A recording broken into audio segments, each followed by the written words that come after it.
Hello friends, welcome back to another video of national income and related aggregates. तो कल हम बात कर चुके थे पिछले की वीडियो में जीडीपी के बारे में और जीएनपी के बारे में। एक बार शॉर्ट में एक बार फिर से हम रिवाइज करा देते हैं आपको। कल हम बात कर रहे थे नेशनल इनकम और उसके रिलेटेड एग्रीगेट्स की। तो उसके रिलेटेड एग्रीगेट कितने थे? टोटल 8 थे, जिसमें से कि पहले नंबर पे था क्या था? GDP, gross domestic product at market price. G का मतलब मैंने ये बताया था कि ग्रॉस वैल्यू टोटल वैल्यू को कहते हैं, जिसमें से डिप्रिसिएशन पहले से इंक्लूड होता है। डोमेस्टिक क्या होता है कि डोमेस्टिक डी हमारा डोमेस्टिक टेरिटरी को रिप्रेजेंट करता है, जिसमें कि सारे goods and services domestic territory के अंदर लाई करने चाहिए। पी से प्रोडक्ट होता है, इसका मतलब क्या है? पी इंडिकेट करता है कि सारे फाइनल गुड्स एंड सर्विसेज को केवल लेना है। मार्केट प्राइस ये इंडिकेट करता है कि इसमें से पहले से ही एनआईटी क्या है? इंक्लूडेड है उस प्रोडक्ट के अंदर। एनआईटी कैसे निकलता है? Indirect tax minus subsidy. दूसरा हमारे पास क्या था? Gross national product at market price, GNP था। जीएनपी में हमने ये देखा था कि जो ग्रॉस नेशनल प्रोडक्ट है उसमें से जीडीपी पहले से इंक्लूडेड है, plus net factor income from abroad, जो अब्रॉड से इनकम हमारे यहाँ ला रहे हैं, हमारे देश में ला रहे हैं, ठीक है, इंडिया के रेसिडेंट, हम उसके इनकम को और हमारे डोमेस्टिक टेरिटरी की जो कंपनियाँ हैं जो उन्होंने इनकम जनरेट की है, उन दोनों की इनकम को जनरेट करके हम जीएनपी एट एमपी निकाल रहे थे। अब बात करेंगे तीसरे नंबर की, net domestic product at market price, NDP at MP. Confuse एकदम नहीं होना है, जो एनडीपी एट एमपी है वो आया कहाँ से है? अभी हमने पीछे पढ़ा था जीडीपी एट एमपी, बस चेंज इसमें इतना हुआ है कि ये जी को रिप्लेस करके यहाँ पे एन बन गया है, डी पी बाकी सब वैसा ही है। अब फ़र्क इसमें बस इतना है कि जो चीज़ पहले ग्रॉस थी अब वो ग्रॉस से हट के क्या बन गई है? नेट बन गई, यानी हमें नेट वैल्यू पता करनी है। तो मैंने जैसे कि आपको बताया था कि अगर ग्रॉस है तो ग्रॉस में पहले डिप्रिसिएशन ऐड है, लेकिन जब हमें नेट निकालना होगा, जब हमें ग्रॉस से नेट में जाना होगा तो हमें हमेशा क्या माइनस करना पड़ेगा? डिप्रिसिएशन माइनस करना पड़ेगा। तो हमारा क्या निकल जाएगा? एनडीपी एट एमपी निकल जाएगा। बात आ गई होगी समझ में आपके? मतलब क्या कि जीडीपी में पहले जो ग्रॉस वैल्यू होती है उसमें पहले से ही डिप्रिसिएशन ऐड होता है। मैंने आपको पहले की वीडियो में बताया हुआ है ये चीज़।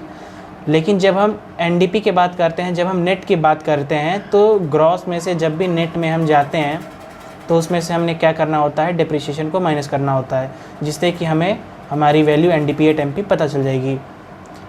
फोर्थ पॉइंट पे आते हैं, एनडीपी एट एफसी।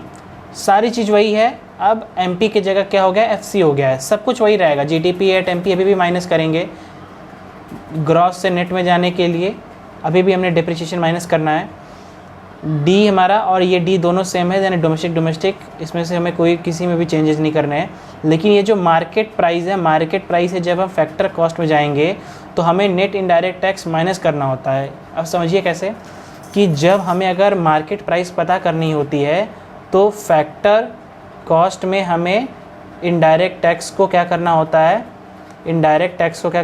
ऐड करना होता है। तो हमें क्या मिलता है? एनआईटी मिलती है, ठीक।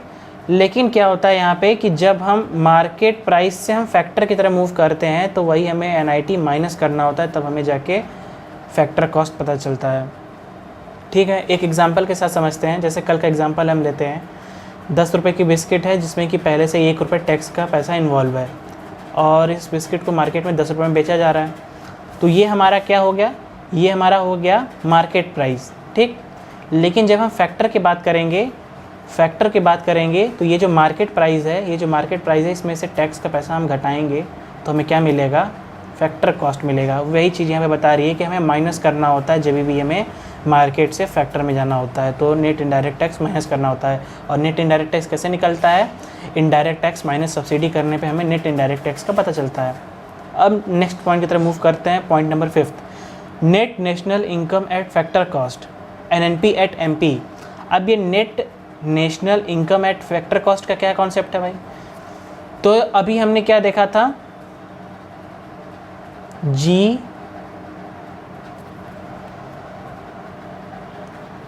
अब हम पॉइंट नंबर 5 की बात करेंगे, net national product at factor cost, NNP at MP. अब भाई ये एनएनपी एट एमपी कहाँ से आया? एनएनपी एट एमपी यहाँ से आया जब हम जीएनपी एट एमपी पढ़ रहे थे।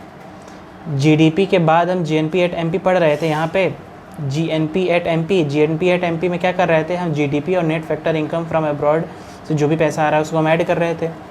अब यही GNP से ये जो G है ग्रॉस की वैल्यू, अब यही ग्रॉस की वैल्यू को क्या कर दे रहा है, N रिप्लेस कर दे रहा है, कुछ नहीं है, बस इस G को रिप्लेस करके क्या बना दिया गया, NNP। अब मैंने जैसा कि आपको बताया है ग्रॉस वैल्यू में पहले से ही डिप्रिसिएशन की वैल्यू ऐड होती है, लेकिन जब हमें नेट वैल्यू निकालनी होती है तो हमें हमेशा उसमें से क्या माइनस करना पड़ता है, डिप्रिसिएशन। तो हमारा क्या निकल जाएगा, NNP एट MP निकल जाएगा। अब ये NNP एट FC क्या है, NNP एट MP वही चीज़ लिखेंगे, बस MP की जगह क्या लिख देंगे हम, FC लिख देंगे, ठीक। तो यहाँ पे अब होगा क्या, GNP एट MP सब कुछ वैसे ही करेंगे। ये जो हमारा क्या नाम दिया हुआ है, नेट, ग्रॉस से नेट में जाने के लिए डिप्रिसिएशन को माइनस करना होगा, N और N हमारा क्या है, बराबर है, कोई दिक्कत नहीं है। लेकिन जब ये मार्केट से हम फैक्टर में जाएंगे तो NIT हम माइनस करेंगे, जैसा कि मैंने आपको इसमें समझाया था। तो हमारा क्या निकल जाएगा, NNP एट FC निकल जाएगा। अब 7वां पॉइंट है GNP at FC। GNP at FC कैसे निकलेगा, जब GNP एट MP निकालने के लिए हम क्या कर रहे थे, GDP एट MP और net factor income from abroad को हम ऐड करके निकाल रहे थे। तो जब हम GNP एट FC की बात करेंगे तो हम GDP एट MP ले लेंगे, ठीक, प्लस NFIA ले लेंगे, net factor income from abroad, सब कुछ वैसा ही ले लेंगे। लेकिन जब हम मार्केट से फैक्टर में जाएंगे तो हमें NIT माइनस करने की ज़रूरत है, जैसा कि मैंने आपको समझाया था। अब लास्ट पॉइंट है, 8 पॉइंट है, इसका लास्ट एग्रीगेट है GDP एट FC, ठीक। जब GDP एट MP की हम बात कर रहे थे तो उसमें हम कैसे निकाल रहे थे, GDP एट MP में हम निकालने के लिए हम सारे फाइनल गुड्स को देख रहे थे, सब कुछ को देख रहे थे। लेकिन अब क्या करेंगे, जब GDP एट FC की बात करेंगे तो जितनी GDP एट MP है उसको ऐड करेंगे, मार्केट से फिर से फैक्टर में जाएंगे तो हमें NIT माइनस करने की ज़रूरत है।